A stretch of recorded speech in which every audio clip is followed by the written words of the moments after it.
Կադաստրային քարտեզներում ու պետական գրանցման տվյալներում բացակայում է սխալների բացահայտման եւ ուղղման միասնական ու հստակ ընթացակարգը։ Դա հանգեցնում է վարչական ու դատական վեճերի, անշարժ գույքի նկատմամբ իրավունքների գրանցման գործընթացի ցկցկումների եւ իրավական անորոշության։ Գործող ընթացակարգերով քաղաքացին ինքը պետք է լուծի շինության տեղադիրքի եւ կադաստրային քարտեզների անհամապատասխանության խնդիրը։ Կառավարությունն առաջարկում է սահմանել վարչարարության տեսակ, որը քաղաքացիներին հնարավորություն կտա հեշտությամբ ուղղել անճշտությունները։ Քաղաքացին, եթե ունի որոշակի խնդիր, որը որ օրինակ կապված է համաձայնությունների հետ, այսինքն պարզ ընթացակարգով լուծման ենթակա կադաստրային քարտեզի ուղղման մասին չի խոսքը։ Քաղաքացին գալիս է դիմումը ներկայացնում է կադաստրի կոմիտե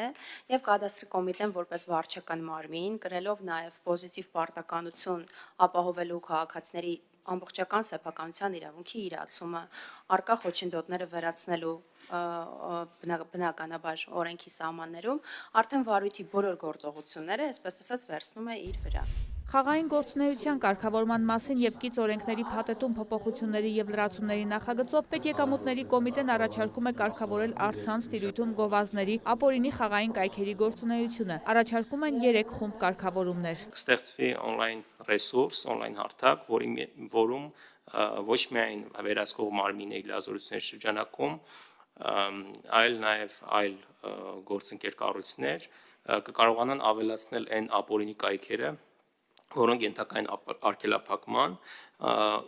այդ on-line ռեսուրսը հասանելի կլինի նաև հեռահաղորդակցության օպերատորներին եւ այնտեղ հայտնվելու պարագայում օրերի ընթացքում մենք ակնկալել ենք, որ հեռահաղորդակցության օպերատորները տվյալ կայքերը արգելափակեն։ Երկրորդը վերաբերում է վճարահաշվարկային համակարգի հետ կապված հարաբերություններին, որտեղ եւս սահմանում են արգելք։ Ֆինանսական կազմակերպությունը պարտավորություն կունենա օրենքով արգելափակել գործարքները, որոնք կլինեն սև ցուցակում։ Երրորդ մակարդակը վերաբերում է գովազդին։ Նախագծերն արժանացան ազգային ժողովի տնտեսական հարցերի մշտական հանձնաժողովի դրական եզրակացությանը։ Հաջորդիվ գլխադասային հանձնաժողովը քննարկեց հանրային ծառայությունները կարգավորող հանձնաժողովի 2025 թվականի գործունեության մասին հաղորդումը։ Ըստ հանձնաժողովի նախագահի, էլեկտրաէներգիայի մեծածախ շուկայի ազատականացումից 4 տարի անց ազատականացված հատվածի սպառումը կազմում է 33.2%, ի տարբերություն 22 թվականի 5.3%-ի։ 2025-ին ինչպես էլեկտրաէներգիայի, այնպես էլ գազի եւ ջրի սակագները մնացել են անփոփոխ։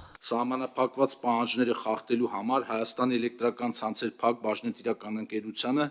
թվով 190.152 բաժանորդի վճարվել է 382.8 միլիոն դրամ տույժ։ Խմելու ջրի մասով Վիոլաջուր փակ բաժնետիրական ընկերություն 1454 բաժանորդի վճարել է 2.16 միլիոն դրամ տույժ։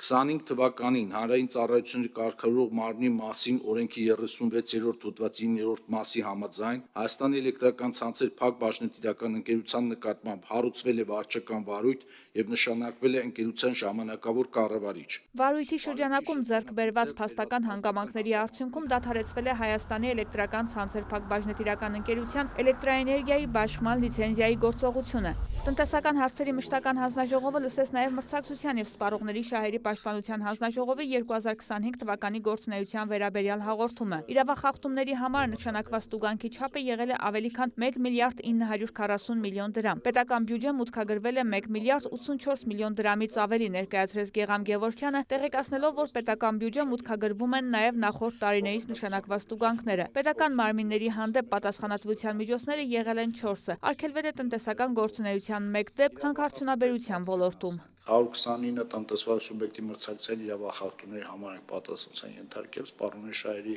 մասով 105 տնտեսվարի սուբյեկտ, բայց քանակը սպառողների շահերի իրավախախտումների ավելի շատ է բնականաբար 159, համակենտրոնացում 119, բանակցային ուժեղ դիրքի չարաշահում 30, հանձնաժողովի որոշումներ չկատարում 19, գերիշխող դիրք 12, պետականների հակամրցակցային գործողություն 7։ Քննարկվեցին նաև փոքր բիզնեսի շահերի պաշտպանության խնդիրները, որոնց լուծման նպատակով խորհրդարանն օրենսդրական փոփոխություն է կատարել։ Զեկույցները հանձնաժողովն ընդունեց ի գիտություն։ Վարդուհի Արզումանյան, լուրեր։